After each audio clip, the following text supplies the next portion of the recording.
بتصحى كل يوم مناخيرك مسدودة، ده مش برد، ده ممكن يكون تضخم في الغضاريف السفلية للأنف وانت مش واخد بالك. الغضاريف السفلية للأنف دي مسؤولة عن تنقية وترطيب وتدفئة الهواء اللي بتنفسه، بس لما بتتضخم التنفس نفسه بيبتدي يتأثر. أسبابها إيه؟ حساسية مزمنة، التهابات متكررة، انحراف في الحاجز الأنفي، أو الاستخدام المفرط لبعض نقط الأنف. وأعراضها بتكون صعوبة التنفس من الأنف، صداع، شخير، أو ضعف حاسة الشم. التشخيص بيكون بمنظار أنفي في العيادة، وفي بعض الحالات بنحتاج نعمل أشعة مقطعية على الجيوب الأنفية. العلاج بيبدأ بعلاج السبب، تجنب مسببات الحساسية مع استخدام بعض العلاجات الدوائية زي اللي أشهرها بخاخات الكورتيزون ومضادات الحساسية. ولو العلاج الدوائي ده ما وصلناش للنتيجة المنتظرة بنلجأ للتدخل الجراحي.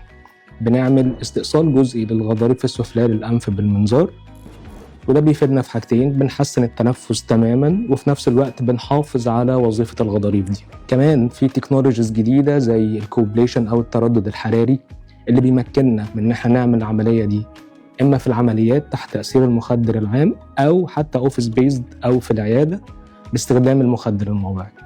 ما تأخرش في فحص انسداد الأنف، العلاج موجود وفعال وبيفرق بشكل كبير في جودة التنفس والنوم.